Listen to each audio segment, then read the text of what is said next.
আমরা গণমাধ্যমের মাধ্যমে এবং বিভিন্ন নিউজ সংবাদ ইউটিউব এগুলোর মাধ্যমে আমরা জানতে পেরেছি যে ওসমান হাদিকে হত্যাকারী যে দুইজন সন্দেহভাজন ব্যক্তি ছিল তাদেরকে গ্রেপ্তার করা হয়েছে।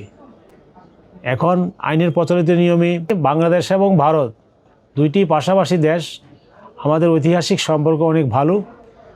এই দুই দেশের মধ্যে অনেক আগে থেকেই বন্দি বিনিময় আইন প্রচলিত আছে। ওসমান হাদিকে হত্যাকারী গতকাল দুজন ধৃত হয়েছে।